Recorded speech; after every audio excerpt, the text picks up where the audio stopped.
hour if we will coordinate things correctly. With your permission, just 1 minute for technical arrangements before we begin. Good to see you, dear Afshin, and good to see you, dear Reza, and who else? Fuad, Tom. My friends, we are now live on YouTube. So, good evening, everyone. We will begin with a short introduction. Welcome, everyone. I'm Tom Wagner. I'm your host and the director of the Middle East Center in Israel. Tonight, the spotlight is on a reality that is truly boiling over: Iran. From the ongoing anti-regime protests in the streets to the persistent rumors of an imminent Israeli strike, the situation in Iran is hotter than ever. I'm honored to be your host tonight on this critical live discussion. Our guests are members of the delegation from the Iranian opposition movement, PLAM, who visited Israel just about a month ago. For me, it is a special privilege as I also had the honor of moderating the very first Israeli-Iranian panel at the Bar-Ilan University as a part of this historical visit. This delegation visit did not receive the attention it deserved from the Israeli public. But tonight, they are here to share their truth. They have a powerful vision for new Iran, a deep desire for cooperation with Israel against the current regime, and a lot to say about their moving experience here in our country. And yes, also a bit of the disappointment in the lack of public engagement. This is a crucial conversation for every Israeli. I urge you to tune in, to share this discussion and this broadcast. The time to listen to the alternative voice in Iran is now. Let's begin. First of all, we would like to hear opening remarks from our beloved Dr. Daniel Dana, the living spirit of the PLAM Iranian opposition movement and a symbol for the Iranian resistance against the Islamic regime and for the historical ties between Israel and Iran. It is a pleasure to have you here with us, Dr. Dana. How are you this evening? Thank you so much, dear Tom.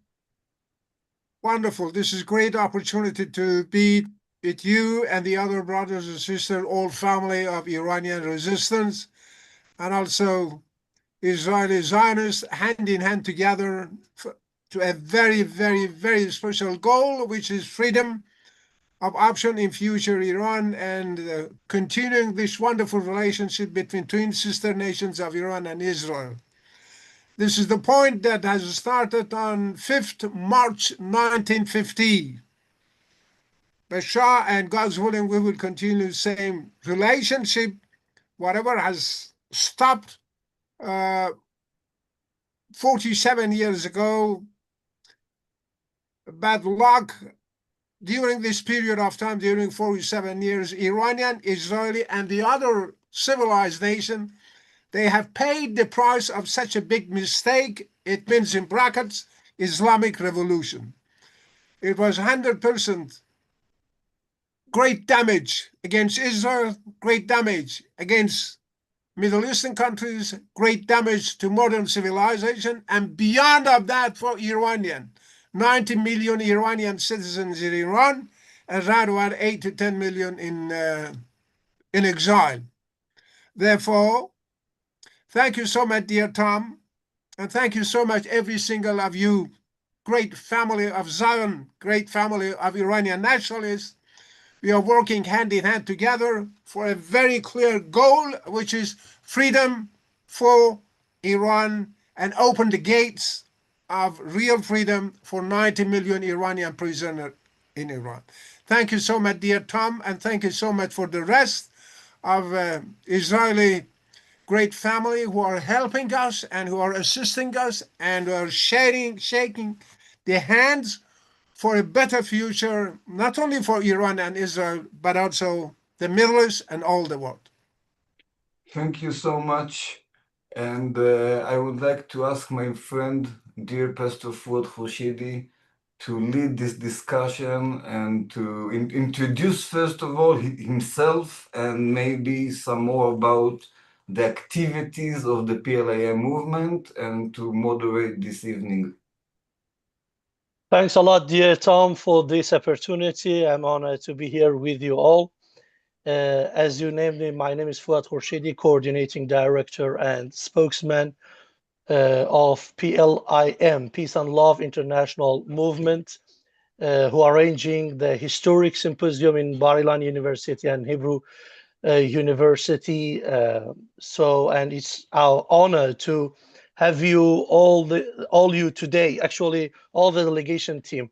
Who we are, Peace and Love International Movement, are Iranian patriots and Israeli partners working together to expose the truth that the current hostility between our nations is not rooted in genuine Iranian sentiment, but in the ideological extremism of the Islamic regime that has stolen Iran and turned it into an outcast state.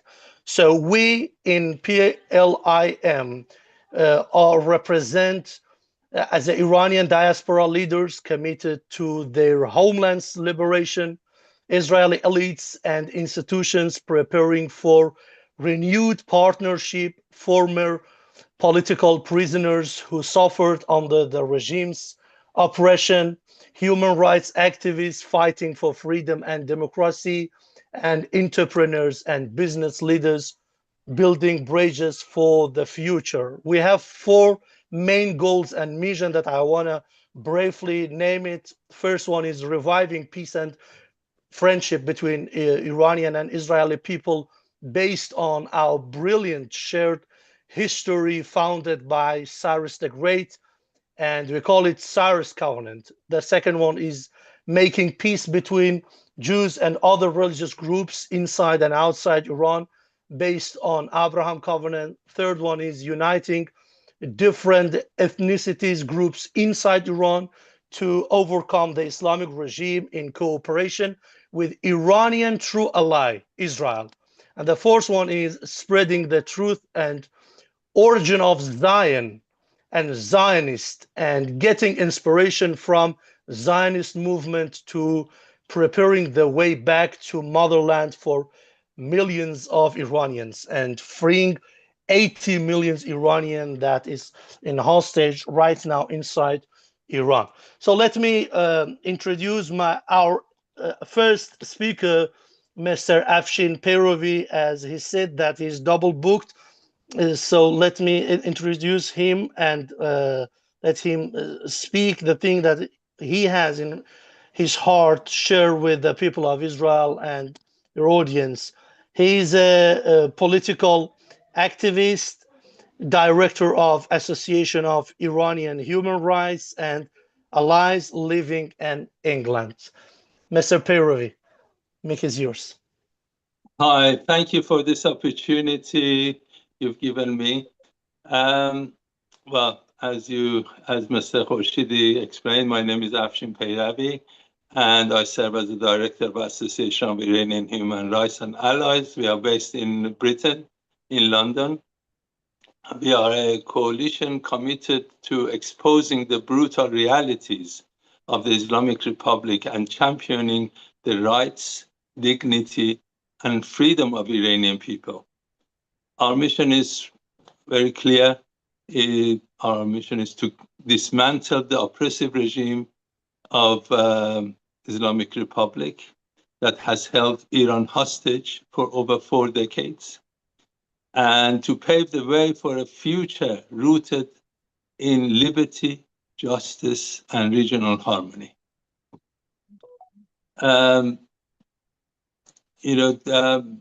True peace in the Middle East cannot be achieved while the Islamic Republic remains in power. As you Israelis know, unfortunately, the world hasn't woken up yet, but Israelis are the only country that knows that. Its hostility towards Israel, its manipulation of proxy militias, and its repression of the dissent are antithetical to the vision of a united, prosperous region. We believe in a future where Iranians walk freely alongside their neighbors, including Israelis, in mutual respect and cooperation.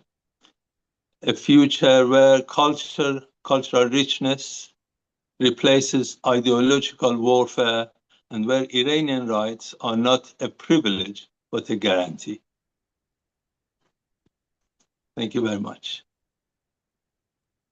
Thanks a lot for this short introduction. So we'll come back to you, Mr. Perry, to hear from you about your experience being here in Israel later on. So let us go to the Dr. Mitra Babak. She is a psychotherapist and activist combating political Islam based in the UK. Dr. Mitra Babak, I hand over the microphone to you.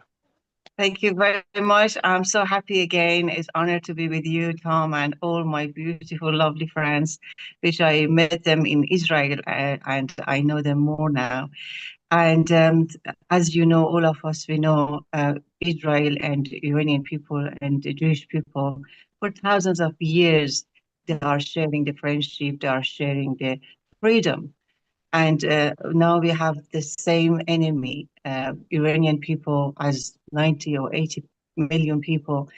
They are prisoner in Iran with the dictatorship of Jamhuri or political mullahs, basically. And we are trying so hard together.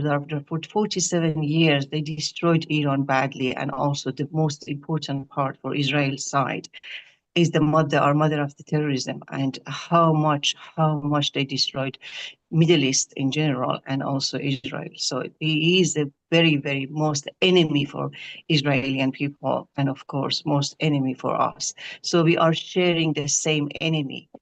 And this is the best opportunity for all of us, which I'm very proud, as I said, always, I'm very, very proud as an Iranian person. Proudly, I'm voicing all the time. The whole world, we are, as Iranian people, supporting Israel and Jewish people very strongly and very proudly and very loudly. This is very, very important. And all the world they are seeing now, we are, as Iranian people, how much we are divided from our government. So I'm hoping having more and a stronger friendship together and trying as much as we can for freedom. For Iran, and not only Iran, of course, whole the Middle East, and also Israel, that's such a small country surrounded with so many enemies, and this is for years. So this is a time enough is enough. The world must know Israel's right, and now we are together to show that Iranian right and Israel right. Thank you very much for inviting me. Thanks a lot, Dr. Mitra Babak. So let's hear from our next speaker, Mrs. Sara Aryan. She is a political Christian activist. So let's hear from her.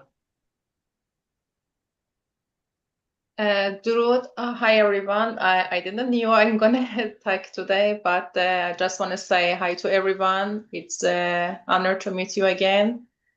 I was a part of this group in Israel. It was a big experience for me. I was so happy to see many places, be in a different university and talk about the same things, actually, the peace between Iran and Israel. This is the same thing I always pray for, and hope very soon it's going to be much better situation between our people. I have a big love for Israel, for Israeli people, and it's my pleasure to be in this group and going to continue to support the same vision. Thanks a lot, Sarah. So, Mr. Mohammad Reza Tahmasbi, political activist. If you are with us, Mr. Tahmasbi, let's hear from you. Yeah. Please go ahead.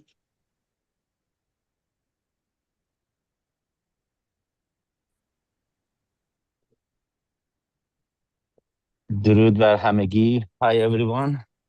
I was not prepared to talk either, but is the experience I had with Mr. Dana and Khorshidi and the rest of the group. I had a very, very good experience with everyone. And especially what I took from Israel was how people were friendly with us. And anywhere we went, they opened their arms as long as they know we're Iranian and we not belong to this regime. And everyone was very happy and, treating us very well. We had a good time there. I am definitely gonna visit again Israel, and hopefully next time we'll be in a better situation and better government in my country. And thank you very much for inviting me to this meeting. Thanks a lot. It's a pleasure to have you tonight with us. Mrs. Parastu Amiri, member of the new Constitutional Monarchy Party of Iran, based in the UK. Mrs. Amiri, can we hear from you also? Hi, everybody from London. My pleasure to be with you again here. Actually, I was not ready to talk about anything, but like other friends, I'm just saying I really enjoyed to be in Israel, and it was actually a different experience, I would say. Even though I've been pro-Israel, but as I was in Israel, when you see the people, when you talk to them, and when you see the history and you can touch it, it's touching your heart, your brain, so your view to Israel and to all that problem will change. And now I can actually support Israel better than before. And talking to all my friends, clients, or anybody. I really appreciate that I'm with you again. Thank you very much. Thanks a lot. I want to just inform you that I got a message from many others of delegations team that they couldn't participate tonight because of work and anything else. So Tom, let me hand over the mic to you and going to the next part of this discussion and a little bit practical issues and questions. And we have with us some Israeli friends also in this Zoom meeting. Sure, but first of all, I would like to ask you, Fuad, to give the Israeli, I think you flipped. Yes. To give the Israeli audience a bit of a background on how this delegation that visit Israel, why did you came? What were your expectations? Why did you plan to come to Israel? What were your subjective experience over here? And did you had the feeling that you were fulfilling your mission when you came to Israel? Can you take us a bit to the background of your intentions while you started organizing this very unique delegation to Israel? Yeah, sure. But I think that the best person in this room that can answer this question, first of all, is Professor Daniel Dana. I was like assistant beside him, and we did it together and organized this journey trip for our delegation team. And it was not the first delegation team, but 57th one during a time of 30 years. So I asked Dr. Dana to complete this answer. Dr. Dana, I believe that you are the best person to answer this question, and then I can add. Thank you so much, dear Fuad, and thank you so much, dear Tom, for proposing such a question. What is the experience, what is the knowledge, and what is feeling of my dear compatriots who came to Israel and share with you? First of all, I want to share that what is my experience during last 31 years. This is, I believe, that could be a key point that, well, people can focus on and answer your question, dear Tom. My basic experience, either academic experience or personal experience or political experience, or based on over 188 books, research papers, and whatever I have prepared, I mean academically, in university standard, in journalism whatsoever, and over, let's say, 500 different interviews that I had with different papers, different mass media, and over around about 1,500 hours that I was talking about Zion and Zionism to my Iranian compatriots, and simultaneously 58 times I have invited different groups of Iranians to come to Israel and participate their own experience regarding a vision of future of common culture between Iran and Israel. What is all these activities engine? I mean, what is the main source? It is over 2,700 years common history between twin sister nations of Iran and Israel, which are unique in the Middle East. These twin sister nations, when we call Iran, Israel, twin sister nations, it has very special meaning inside. Boiling this meaning because of 2,700 years common history. In different period of time, before Achaemenid, we had Medos, which we had a lot of references historically, academically, and based on different sources, how Israeli merchandise were working in Iran, and which sort of references we have in different researchers based on Professor Amnor Netzer, Professor Shaked, and many other, Professor Menasheri, and many other scholars who prove before Achaemenid, during Medos, we had wonderful economic relationship between Jewish community of the world and Iran. In fact, the real political concept started with King Cyrus. Everybody knows what's happened. Jewish community in the world, they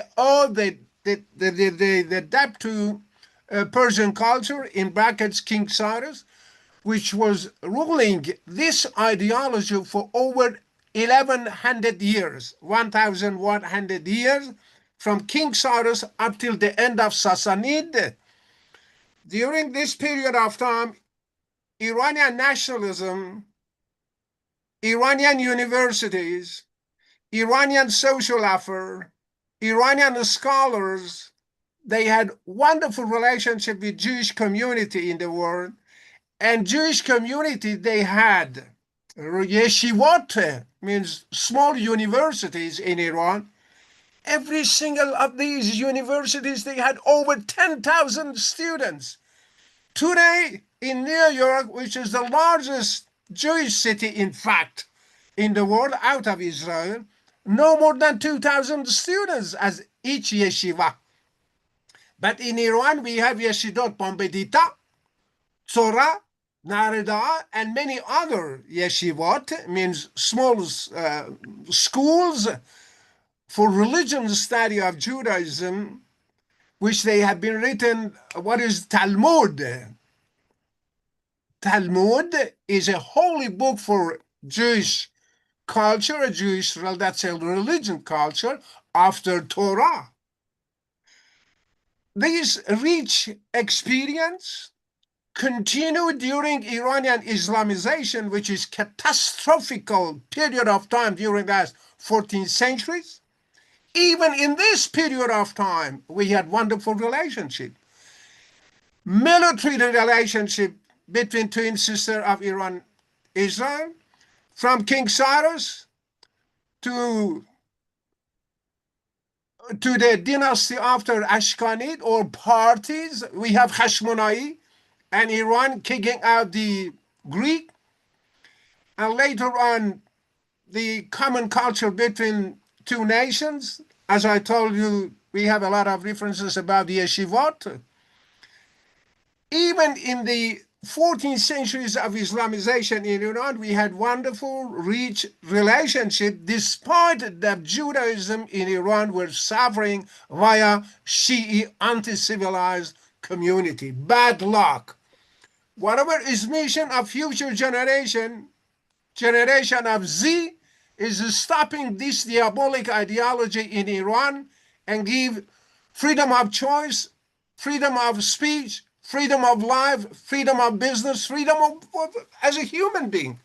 Exactly, human rights mentality and human rights ordination coming close for future of Iran, which is leading with Iranian young generation. This is minimum that I can say why many Iranians are extremely excited and they are hungry and thirsty to communicate with Israeli people, with Israeli civilization, cooperating with Israeli. Why? They are Iranian and Israeli. They are two very exceptional nations which are not ISLAM. Because of that, because of this very extraordinary affiliation between two nations, twin sister nations, I call it, I believe that any Iranian is interested to continue this magnificent relationship between Iran and Israel. Amongst 54 Muslim countries member of United Nations, only Iranian. After 7 October 23, we have seen how they have burning desire to support Israeli nation and Israeli supporting flag and whatsoever. This is minimum that I can share with you, dear brothers and sisters, dear family of Zion, in brackets Iranian nationalism, that twin sister nation, they are really capable hand in hand, work together, shoulder by shoulder, and make a better future, not only for Israel and Iran, not only for Middle East, but even for the world. Thank you so much, my dear friend. I think I've seen people raising their hands if someone wants to ask something or to add something, so it's a good time. Can I? Yes. Hello, Sorry, Prosper. How are you? Yeah, I just wanted to mention about media. That was my experience actually in after being in Israel. I realized, media is just running by lefties, and they are all lying. Anything about Israel, and then all these Muslim reporter, they are taking news from them, and whatever they are saying is just lying, and they are showing that Israel is the wheel in Middle East and killing everybody, which is not true at all. So I wanted just to say Israel need actually more advertising about what they do and about the country, plus what Muslim, Arab, or all these enemy who are surrounded Israel. So they are attacking Israel. They need to to talk about it with other people. As I said, because lefties, they have all this media in hand, and whatever they say, because you know what? My son is studying history and politics, and he's graduated in Oxford. He was telling me, Mom, you are listening too much to the news. Don't believe the news because they are lying. 90% or 95% of that is all lying. They are trying to win more viewer and just earning money. Don't listen to them. And I realized in Israel that's true. Everything media they are saying about Israel, it's wrong. Thank you. Thank you so much. I had the pleasure of hosting you here, and it's good to see every one of you again. I would like to ask basically the Iranian representatives over here about their view of the situation inside Iran today. We hear many rumors about the potential for a regime change in Iran. We hear many rumors about the possibility of another war or another operation between Israel and Iran. We hear a lot about the problems that are inside Iran, I would say, between the regime and the people, in terms of the regime lack of ability to supply water, electricity, and other basic services to the civilians. How does it sound like as Iranians, because as our friend Paris too just mentioned, sometimes or many times we get a twisted picture from the media, and I'm sure that the Israeli media is not doing the best work in portraying to the Israeli public what's going on inside Iran. Can you give us your point of view? Ashfin, I see that you have something to say, so if you may. Well, Iranian government, or I cannot say Iranian, the Islamic Republic, obviously, you know, it's not able to provide basic things for Iranian people. It cannot provide water, it cannot provide electricity. The economy is in very bad situation. It's collapsing, actually, or it has collapsed. But the problem is that the repression is so hard that Iranian people cannot rise up. Every time they've risen up, they've been suppressed. They've been thousands of people have been killed, tens of thousands have been arrested, and therefore it's very difficult for them for the regime change.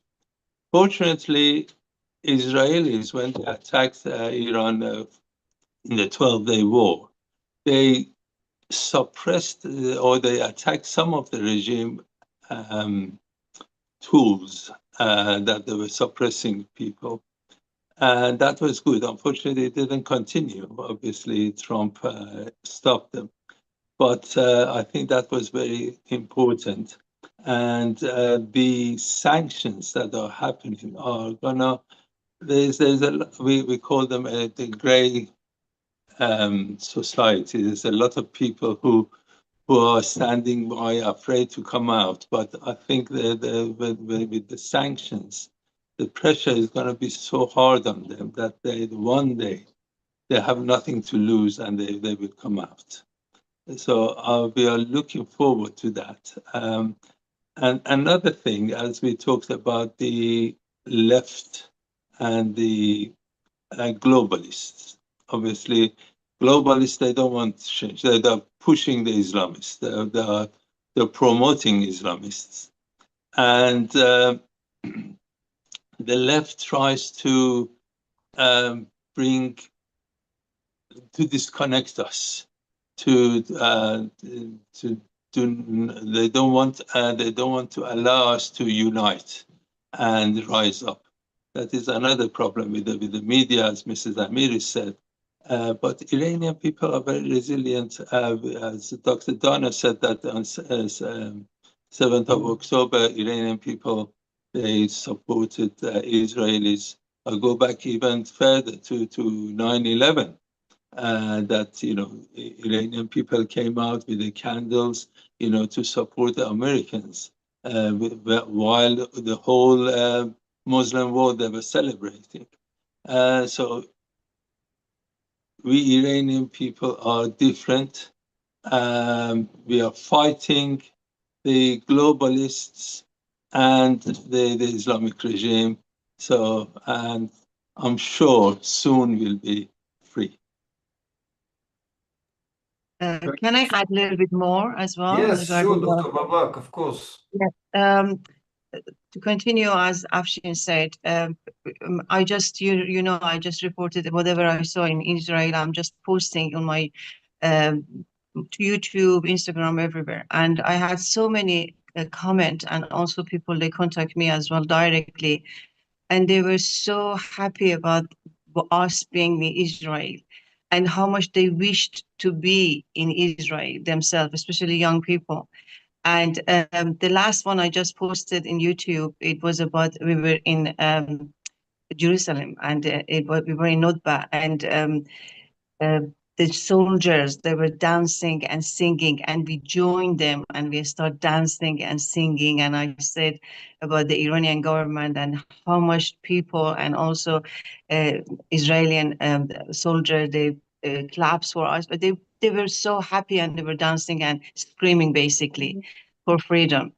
And when I post that clip, it's affected people so much, because I was writing down how much Israeli soldiers, the young generation, they are very close to the young generation Iranian. There is a similarity, first of all, and secondly, how much these armies, they have confidence and self-esteem, very high confidence and self-esteem, and still they are very, very happy, and you don't feel there is a war in this country.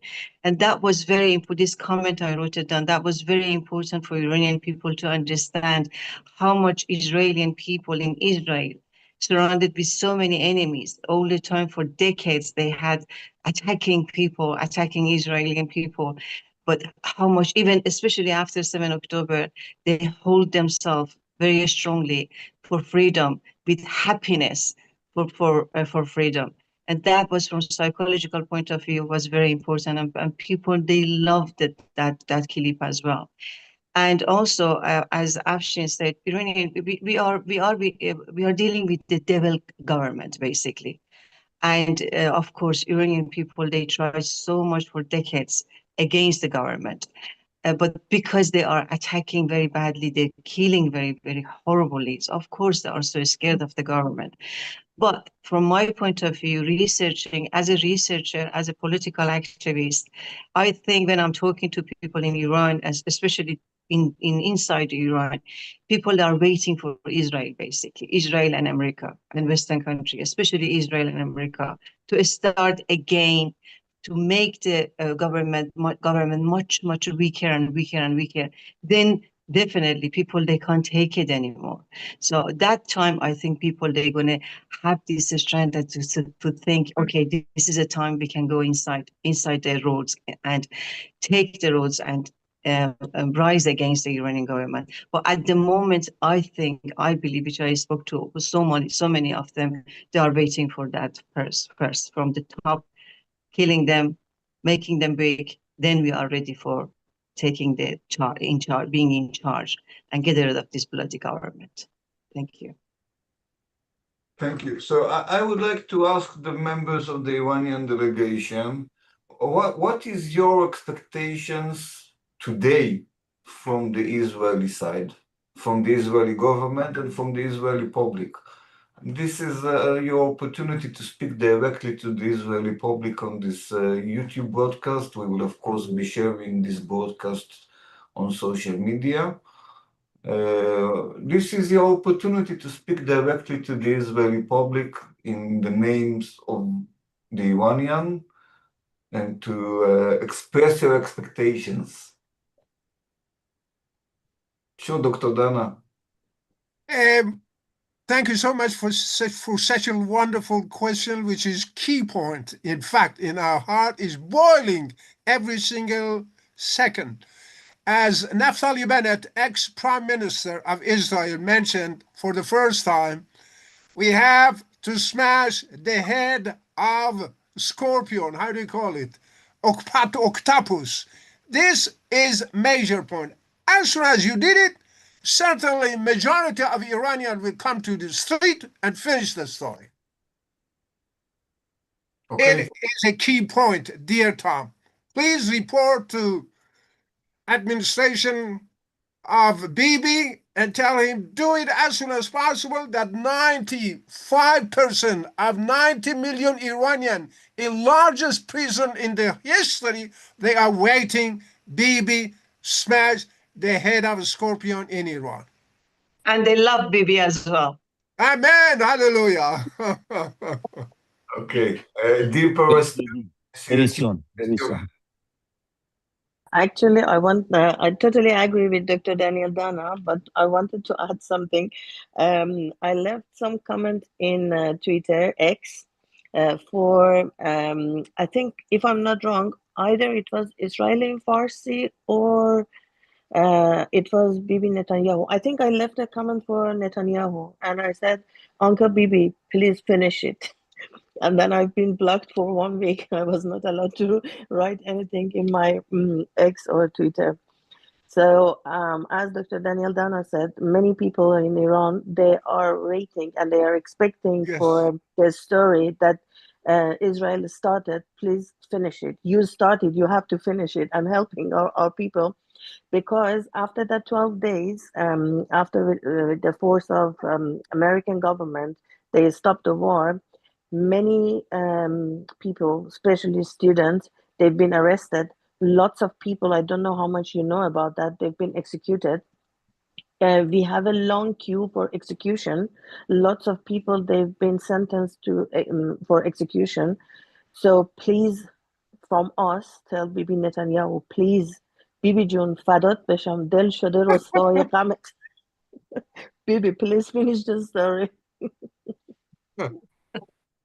Dear Ashfin. Well, the thing is, everybody said finish it. Well, they have to finish. Israel has to finish it. This is existential to Israel to finish it, because now they're wounded, and once they lick their wounds and they become stronger, they are going to attack with much force. And so therefore, it is existential for Israel to finish it off. And why they're doing that, obviously we're going to help, or the Iranian people will rise up eventually. So I wanted to double down on that point, because I think that many Israelis and Westerners are a bit puzzled in this situation, because all of you basically are Iranian patriots who love their people and love their country. And when I ask you what should we do, your request is to continue bombing Iran. Now, for some people, that might sound confusing if they don't know the depths of Iranian politics. So I would like maybe, and also maybe Pastor Khurshidi or other people that didn't relate to this question, I would like you to explain to Israelis that it doesn't make sense to them, that basically it sounds like you're asking us to continue bombing your country. There are many Israelis while the 12 days war had a lot of empathy for the Iranian people, that obviously they weren't targeted in the attacks, but they suffered from the attacks. And many people called for stopping the war because of their empathy to the Iranian people, or the dislike to create more tensions and more war in the Middle East. How would you, yes, but let us understand your perspective. Can I correct you in one way? You said bombing Iran. Israel didn't bomb Iran. Israel bombed the regime. Bravo. The regime that has held Iran as hostage. A regime which is destroying Iran. A regime that is killing Iranians. The Israelis and with the bombs, they didn't kill Iranians. They killed those that were suppressing us, who are murdering Iranians. So that is the correction I wanted to make. The other point I want to add, whatever Afshin mentioned, Iranian communists are not the same compatible with Israeli or Western communists. They are something else. Iranian ISLM people, Shi'i people, they are not like the other ISLM people in the other 54 countries. They are a group of people, not only globalism, but also they are 100% destructors of country. There are absolute minority, majority are supporting Afshin, me, and Dr. Babak and the other. We are talking on behalf of absolute majority in Iran. Forget about minority, which is propagating so much. They are not good friends of Iranian. They are enemies of Iranian, either leftist or globalist or Muslim. They are not Iranian. In fact, despite that they were born in Iran and they are citizens of Iran, but they are anti-civilized. They do not want to work with us. They are not interested for Iranian Persian history, and they are not Iranian culture. They are something else, completely enemy, absolute. the statistic, they are less than 5% of total population. Yeah, and if I can add it as well, the most important, I was very surprised. I can understand the empathy from Israeli people, but I can't, I was quite surprised, to be honest, when I heard that from you, Tom, because Israel for 12 days only, that was a history, for the first time in the history, over 15,000 times. Israel attacked Iran, Iranian governments, not Iran, Iranian governments, and the casualty of I think nearly 800 or 900 people they died. Majority of them they was from their own the government's family and their own family. But of course, some people, innocent people, they died as well.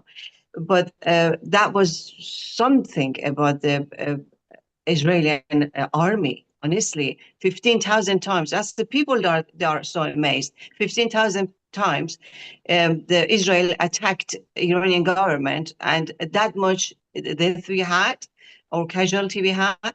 So Iranian people, if they escaped from Tehran, that was a very logical thing to do because they had to.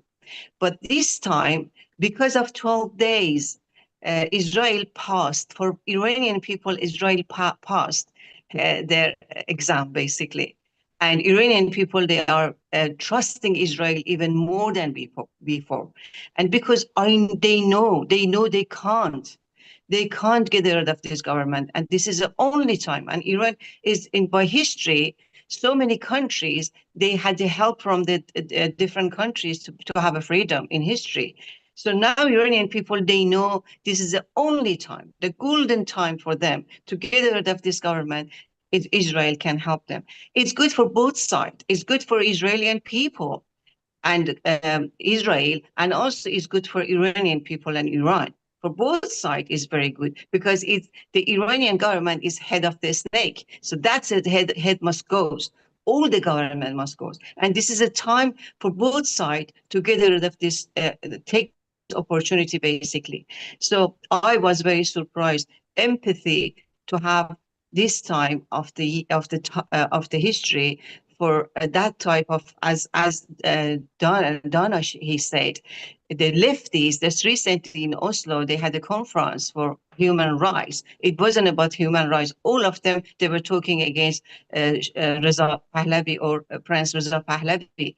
So they are gathering together and helping Iranian government against our prince, Reza Pahlavi. And that is really, really dangerous. And they are betraying Iran and Iranian people and Israeli people as well. So we shouldn't take that part, which is the very small percentage of Iranian people they are, which they are not Iranian because they don't care about Iran and Iranian people. And the majority of people, they are minority, but majority of people, they are supporting Israel attack. So I'm so glad you asked this very important question because we are not exaggerating. We are talking to people all the time. We are a researcher. We are activists talking to the people. All of us, we had a family back home. All of us, we had so many people. So when we are talking, we are, from my point of view, and majority of us as a speaker, we are not exaggerating what people in Iran they think and what the people they want, basically. Thank you. Dear Tom, I would like to ask you, come to us the day after tomorrow, Saturday, 25th, at 8 p.m. local PM, Jerusalem. I will be with a group, and they will witnessing you. What is the idea of those people who the day after tomorrow we will be together talking about the current affair in Iran? Okay, we will coordinate it. Thank you, sir. And later on, not simultaneously by meeting the day after tomorrow, but later on I will translate it to you word by word, sentence by sentence, that you understand. We are not, as Dr. Babak mentioned, that we are not exaggerating. We are 100% witnessing the reality, which is whatever is boiling in the heart of high majority of Iranian. This is the fact, in fact. Thank you, my friend. I see that Sarah wanted to add something, and afterwards, supposed to. Yeah, I wanted actually to add something. When I said, when I asked to continue and finish the story. I think all people here, they agree with me. We are not, we don't want it actually that Israel bombing Iran. Obviously, the same what they've done it in that 12 days, targeting and then attacking the head of government, the head of IRGC. So continuing that way until Ayatollah Khamenei. So that way finishing, obviously not bombing Iran because we love Iran and we don't want that anything happen to our country. But we want to get rid of this government because the thing is, every time in last 46 years, nearly 47 years, every time this government, these Ayatollahs, they lost for anything out of the country with the foreign policy, anywhere, in Europe, in Middle East, anywhere, they lost. They came back to Iran, they put more pressure on Iranian, and they made a queue of execution, and then they started actually killing and executing lots of people. So, sorry, one person, I think the microphone is on. Anyway, so what I wanted to mention, this octopus, when you cut the hand, it's fine.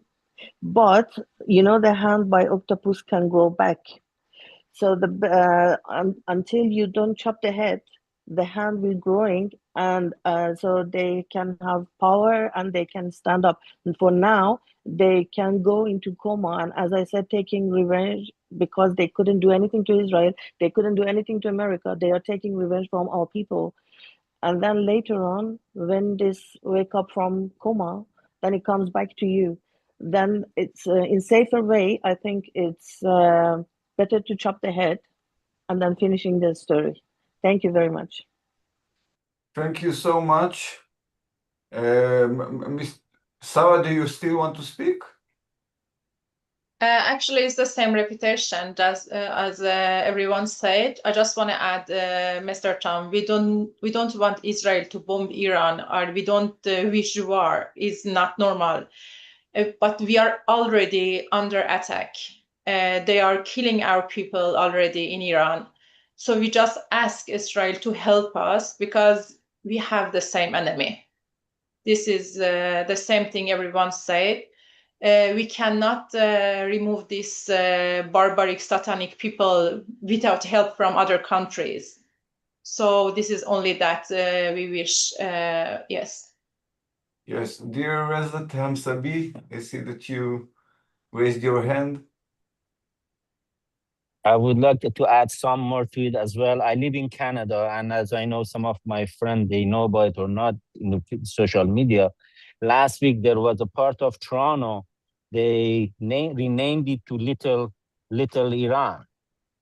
Then they didn't allow any Iranian to go there with our flag. And I'm trying to say in Canada is a heaven for the all regimes, people who are mostly in Toronto, and I live in Vancouver. But we're doing our best. Basically, the people in Toronto, they doing their best they took the flag there with the lots of argument with the cops, and the organizer didn't allow them to take it inside. But this coming Friday, we are going to Toronto. The Shahzadeh will be there, the Reza Shah. And also on Sunday, we have a huge gathering for the day of Cyrus the Great with some Israeli friends. And I'm gonna put some pictures in social media when we do it. But the left and the Iranian regime here in Canada, they are very powerful. They have lots of money. They got the media. They already in the liberal government of Canada. A couple of them are in there, but the problem we have with them, we don't have enough money to really to fight these guys. They right now some of them live in very expensive part of Vancouver. You cannot even go near their home because they're protected by the police. So you cannot even try to, if I go and try to blow the whistle on them, we could get charged here as well. So till things doesn't change in Iran, till hopefully Bibi do the final cut to them, still, we don't know what we're gonna do with these people in Canada. But right now, Canadian government is not helping as much as they should really do for Iranian who are here being impressed by the Iranian regime. That's what I wanted to add to it. That's all. Yeah, Tom, may I add something? I would like to speak about very important issue. We have heard from our delegation team many times asking Mr. Prime Minister to finish the job. But I want to mention something historic. We are focusing on Cyrus the Great and the great thing that the Cyrus the Great has done for Israeli people, freeing them, helping them to rebuild their country. But we do not forget the other part of our history, our shared history. I'm speaking about the Purim. Let's make a Purim again. I believe that the thing that is going on right now is a nowadays Purim. So it's not all about asking help or receiving help from Israeli side. We both helping each other. We know the history of the Purim, that in that day that Haman with his craft, his power wanted to kill the Jews. But the declaration of the king was that every Jew person can defend himself, and the people of Iran helping them. So right now, we are helping each other. So we are helping Israeli side, and they are helping us to getting rid of this demonic regime that actually reigning in Iran. So let's see this situation like that we need each other, we need each other's help, and we do it together. And all this friendship and dialogue, it's not the reason is not just saying to the Israeli media that we need your help. We need each other. So the Iranian people can be a platform for Israeli people, and Israeli people can be a platform for the voice, being a voice for Iranian people inside Israel. Iranian people can be a voice of Israeli outside of Israel. So let's see the thing like that we can together change the face of Middle East and the whole the world. We can overcome not only the Islamic regime, we can overcome the power of the globalist in the media that I hear from some of the delegation team that they have power in media. We can change the face of the world together. Another things I will thank you for, John. Another things I want to add, it's when we have Iran, freedom of Iran, especially when we have our plans and having that, having also secularized government, that's going to be amazing. That's going to be the maybe after Shah, it's going to be again another time for Israel to have somehow have a peace, to have a country as Iran with a good government who is supporting Israeli people and Israel inside the Middle East, in such an important area of Middle East, supporting Israel, that can really, really help Israeli people and Israel government and only Israel. So it's not only because of us as an Iranian, it's a beneficial for the future of Israeli people and Jewish people in Israel. Don't forget that. It's beneficial for both sides, because Iran, when we have that kind of government and freedom, all the Middle East can't attack because we are supporting Israel in the future. That is really important. So we are not begging you, basically. It's the 50-50 for both sides. Don't forget that. And please send our voice to Bibi John. Don't forget. Thank you. Mr. Payravi. Yeah, as everybody said, the Islamic Republic is not merely a domestic tyranny.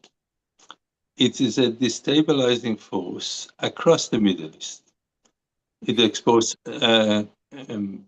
extremism, its systematic abuse of human rights, its relentless propaganda have fractured many communities, started wars, fueled conflicts, and it has obstructed peace throughout the Middle East. Iranian people are brilliant, they're resilient, they're deeply rooted in the pre-Islamic heritage. We deserve better. We deserve a government that reflects our values, but not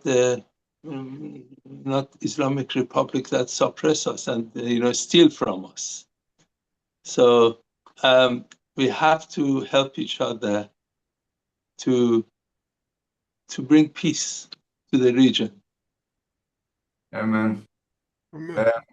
First of all, I would like to invite our Israeli viewers here and on YouTube to ask questions if they like. If you want to ask yourself and you're on Zoom, raise your hand.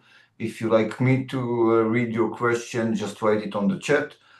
And on the panel at the Bar-Ilan University that I had the pleasure to host, we discussed two key phrases that I think Israelis in large are not aware of.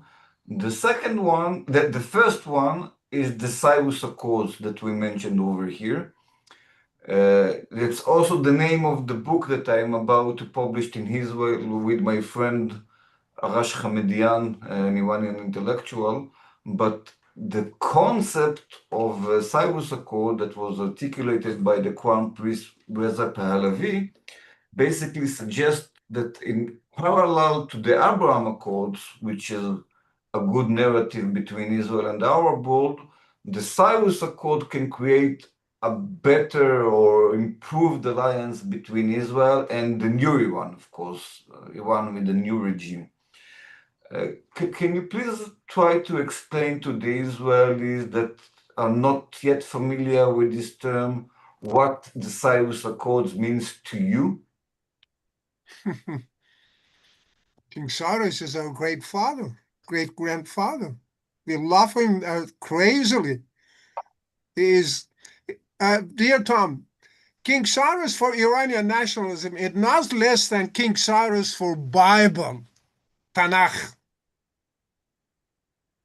As you understand, King Cyrus is the only non-Jewish man in the history of Judaism called Mashiach. 45 Malachim, 45 kings. I'm sorry, 45 Isaiah. This is the document. King Cyrus is the only non-Jewish man in the history of Judaism which called Mashiach. This is extraordinarily high level.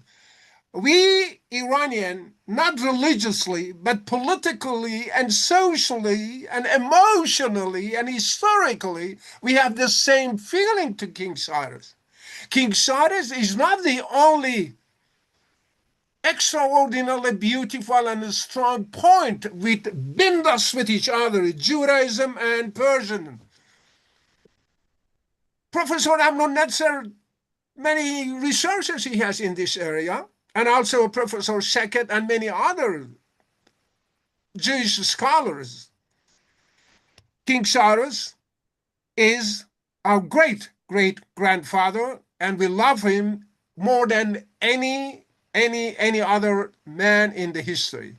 Therefore, this is very strong bond that we join Iranian culture and Jewish, let's say, either social or religious culture hand in hand together. We are one and never, ever separated. This is major point, King Cyrus, for unifying twin sister nations of Iran and Israel. So that was a great presentation about the importance of Cyrus as a uniting symbol between Israel and Iranians. But I would like to ask for further answers from more people about the substance of the Cyrus Accords. How do you see the Cyrus Accords as a potential, as a document, as a narrative, separately from the title of Cyrus and its historical figure? I can introduce a very simple reference under the name of Cyropedia, which has written with Xenophon 480 years before Christ as the absolute enemy of Greek. And he mentioned that he is the most intelligent and faithful man on earth. This is the idea of Xenophon and Cyropedia. You can imagine an enemy write a book that round about 2,800 years later, the third president of United States, Jefferson Davis, advised the teacher of his son, teach politics to my son only via Cyropedia Xenophon. This is the man who has written the constitution of the largest democracy in the world. We have many references to say why this Superman is joining our two nations, Iran and Israel. Okay, I see, by the way, I see that we have an Iranian representative with us that still haven't spoke. So if you want to, I invite you to speak on this topic and in general. And I would like to hear more people from the Iranian side refer to the potential of the Cyrus Accord and the future that it will create for both countries as you see it. Dear Tom, I will send you the reference of the day after tomorrow meeting, and I would like to ask you to come to just listen any part which could be interested for you. Any of these men speakers would be interested. Later on, I will translate it to you. Should be very excited meeting for you, dear Tom. For sure. Okay, so I would like to speak on another thing that we discussed in the Bar-Ilan panel, which is a new idea that we basically announced. My friend Shachar Tal, who is not with us today, and myself, which is called the Cyrus Fund. And as some of you remember from the panel, the idea of the Cyrus Fund is to create economical cooperation between entrepreneurs from Israel and from the Iranian opposition, and to create the economical foundation for a new Iran, even before the regime change, in the same model that the Zionist movement created the economical infrastructure for the building of the nation building of Israel, even before Israel was founded. I would like to ask you now, after it was over a month from then, how does this idea resonate with you now? What do you think about it? Do you see it as a substantial hope, or do you think it still needs improvements, or is it just a fantasy to you? Maybe Pastor Fuad, maybe you would like to address it? Yeah, I presented this idea about the Cyrus Fund in Persian in our last meeting that we had with a member of Knesset in Persian with our delegation team. So let me also ask Dr. Babak or Mrs. Amiri or Mrs. Aryan that what do you think about the idea of Cyrus Fund? The idea is getting inspiration from Zionist movements, having something in hand, being able to rebuild Iran economically, at the same time being economically armed to the potential leader of Iran, if we say if it's Prince Reza Pahlavi and his team, or whosoever that want to take power politically after the regime change, and now in pre-regime change period. So they need the economic arm. So the Cyrus Fund are going to be this arm and economically power for them to rebuild Iran, to regain Iran for Iranian. What's your idea about this idea, Dr. Babak and other delegations? Well, from my point of view, I think, of course, I need more information. But first of all, I think regarding the Zionists, we always heard mark bar Zionism, down to the Zionists. People, they are not aware what is mean of Zionists. Even Iranian people down there, I don't think they know enough. So the first important part is to educate people about Zionists. It's very, very important from my point of view. And secondly, this kind of fund, of course, it's really, really helping us so much, because Iran is destroyed badly, very, really badly. And we need so much, from economic point of view and political point of view, of course, we need so much support for now, from now and for the future. So that kind of fund, I think, is going to be very, very necessary. And as much as we can, we have to try to educate people about it, and also the necessity of it and beneficial of it as well. So that's why we need more information and also more awareness of that.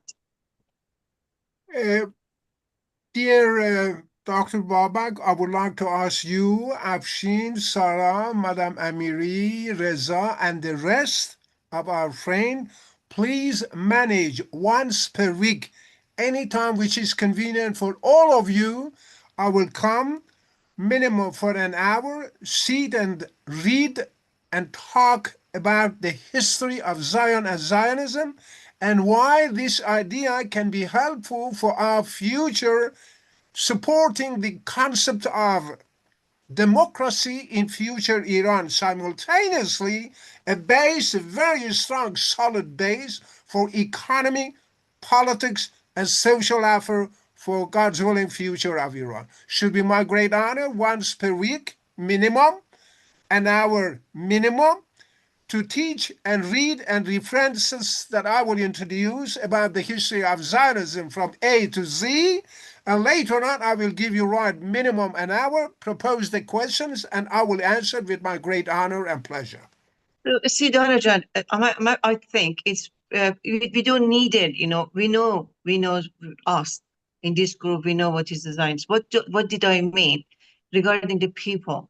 I think I can invite you. I can invite Fuad or anybody else in my program, weekly program. Just in very simple way. We have to talk in such a simple. We don't need the lesson or lecture. It's such a simple way. Who was a Zionist? Who came and he created the Zionism? That's a very simple question and very simple answer. The simple answer is helping people to understand without confusing themselves. So that is the way I think we can help people to understand and then to appreciate it, and then supporting Zionists and the Jewish people and Israeli people and government, and at the same time, of course, this fund, the Kurosh Cyrus Fund. Why is that? So I think we shouldn't complicate it so much. We make it very, very simple way for education side, I mean, and also explaining what is the fund for is for. Dear Mitra, this is, I'm sorry, Tom, just one moment, I'm sorry. Dear Mitra, this is whatever I can do that you can record it, not only you use it, but also send it to the other Iranian Persian speakers. Very easy. As we are live on YouTube, let's do the coordinations afterwards. I would like to ask you a question that is very important to the Israeli side.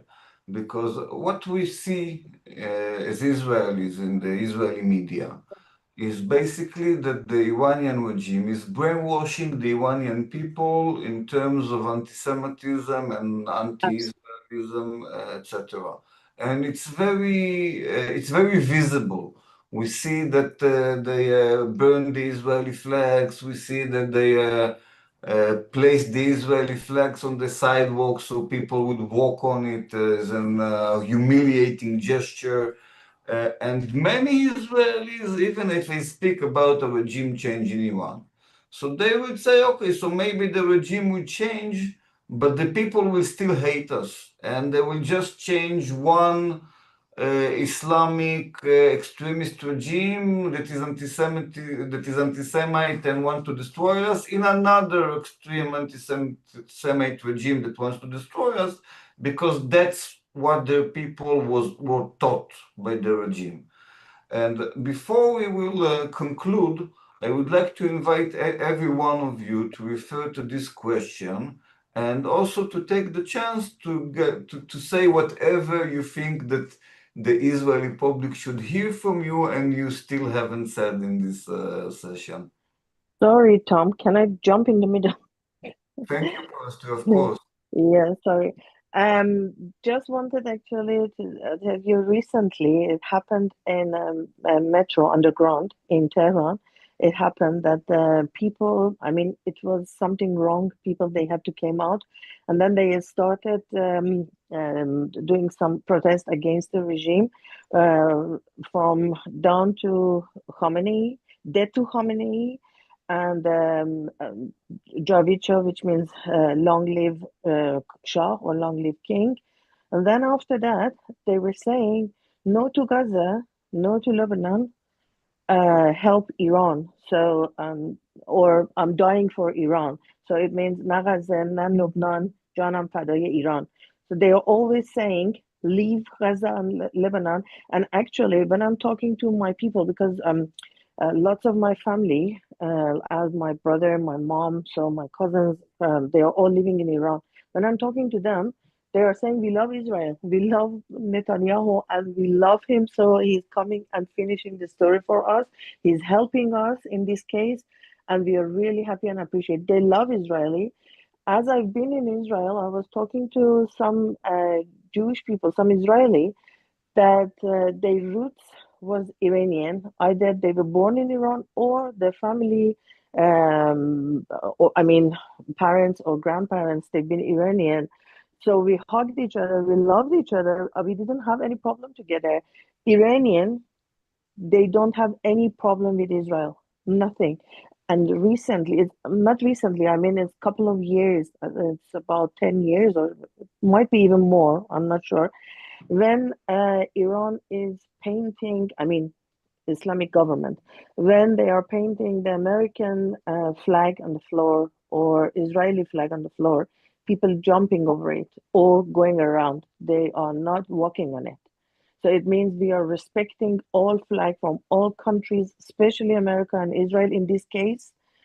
So be sure that Iranian, they don't have any problem with Israeli people. We have common history together. And I think after this regime will finish, we can have a good relationship and we can actually be in a relationship like a human, so normal relationship between two countries with full respect. Thank you very much. Can I add another thing? You're right, of course. For decades, for thousands of over 1400 years, Islam and also Shia, of course, always talk, and then recently, Iranian government always said that to Israel. And by history, Jewish people, they've been attacked, they've been accused so much. You are absolutely right. But I think this Iranian government, for 47 years, they made the blessing for Iranian people. By, of course, we paid so badly. 7 October was another blessing to be over. Iranian people, they woke up even more after 7 October because they saw what kind of Islamic terrorism is. And I think Iranian and Jewish people in Israel, they need more education about each other, both sides. Because Jewish people, they have right to doubt about Iranian people. Because for 47 propaganda of Islamic government always show Iranian people, they are against Jew. But now I can understand from that point of view. But now Iranian people, they are more they open their eyes much more deeper.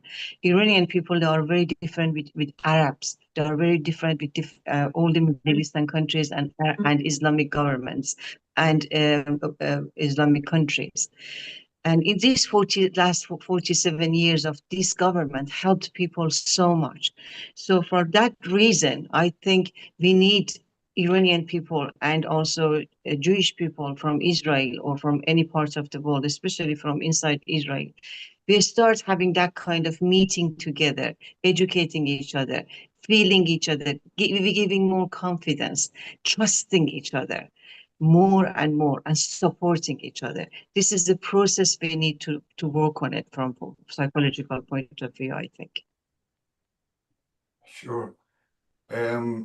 I have another question from our guest at the chat on YouTube, and maybe Mr. Razi, because you haven't spoke, maybe you would like to address it. It's for your decision. But the question is about the economical situation inside Iran today. I know that we referred to it a bit, but I think that people in Israel don't understand what's going on in terms of the infrastructure in Iran, the economy in Iran. We hear rumors about water shortage. It seems almost unreal that a country like Iran, with so much natural resources, wouldn't be able to supply water to the residents. So sometimes Israelis ask themselves if those news are even real or fake news. What can you tell us about the situation inside Iran? And this will be our last question, so if you can include also your closing remarks. It was a great discussion to have. Afshin, probably you can answer the question. I think that Afshin... Afshin is done. Yes.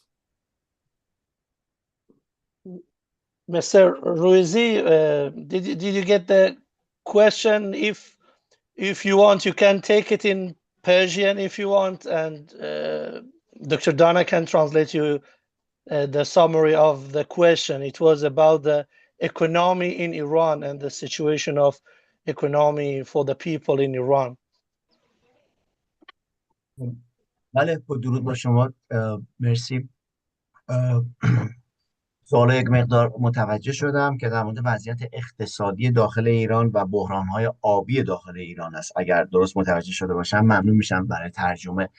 بله، این خبرها متاسفانه حقیقت داره با توجه به اینکه ایران منابع غنی داره از نظر آب، از نظر انرژی، گاز، نفت، معادن، ولی متاسفانه تمامی این پولها یا خرج گروه‌های تروریستی میشه، گروه‌های نیابتی میشه، یا متاسفانه در بانک‌ها برای خود آقازاده‌ها انجام میشه و تفاوت به حساب قشری که دارن داخل ایران زندگی میکنن، ثروتمند و فقیر، این تفاوت بسیار بزرگه، دره‌ای بسیار بزرگ هست و ما بر این امید هستیم که بعد از فروپاشی و از بین رفتن جمهوری اسلامی بتونیم شاهد یک اقتصاد شکوفا باشیم، به خصوص از نظر منابع آبی که مطمئنا متخصصینی بهتر از من در زمینه آبی در سراسر جهان ایرانیانی هستند که اینها میتونن برگردند و نه تنها کمک از اسرائیل بگیرن بلکه به اسرائیل هم کمک کنن. یعنی این متخصصین با هم دیگه بتونن هم برای اسرائیل هم برای ایران از نظر برنامه آبی و منابع آبی حتی تاثیرگذار باشن. We have a lot of sources in Iran, mineral sources, gas, petroleum industry, whatsoever. Before Islamic Revolution, we have the second in gas internationally and also second in petroleum industry in the world. But while we lost everything and now we are in absolutely ridiculously minor, and the group of people who are ruling during last 47 years in Iran, they destroy from A to Z all the bases, industrial basis, economic basis, social basis, well, agricultural basis, from A to Z they destroyed. Therefore, we have reasonable potential to improve our situation, God's willing, in future. And we wish to do that and sharing our experience with Israeli experts to come and help us hand in hand together. We use these sources bilaterally and reasonably to be a rich country. Again. Thank you so much. Anyone wants to add something on the topic? The situation inside Iran, the water crisis, the economical situation inside Iran? Can I? Mr. Tom, am I allowed? Yes, yes.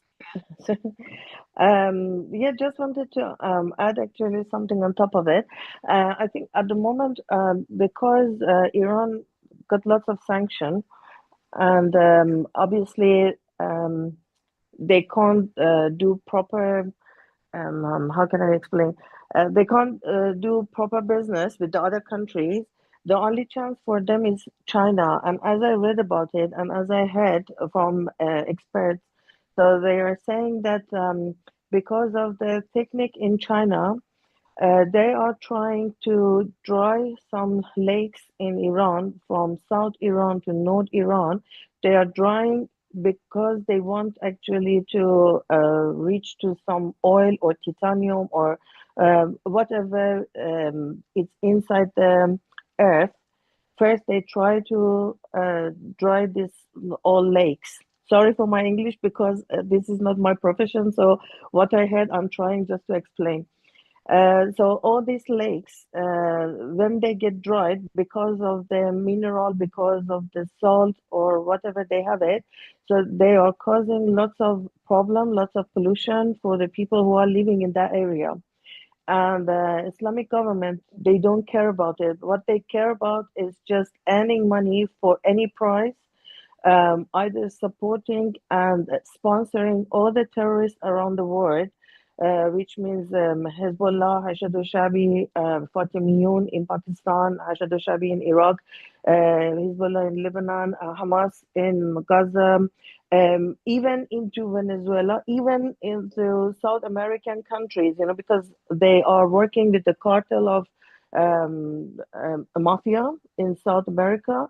They are doing actually some deal with drugs as well to earn some money, because all these terrorists around the world, from Ikhwan al-Muslimin, from Sudan, from Africa to Asia to Middle East to South America, everywhere they need money and they are supporting and sponsoring. So they need just money for of any price. They don't care about people inside Iran.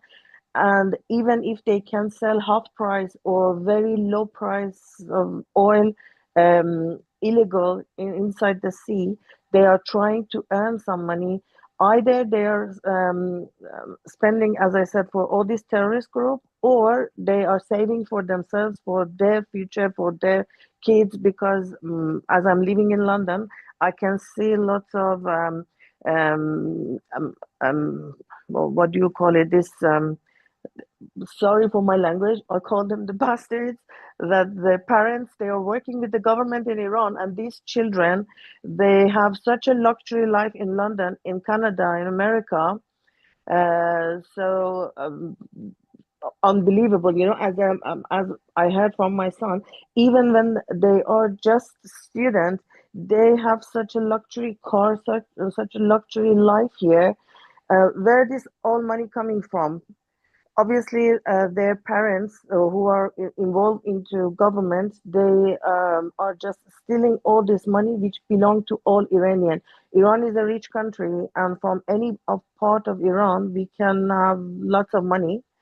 But all this money is by government, and it's wasting or spending or, I don't know, sponsoring all these terrorists around the world, or for themselves.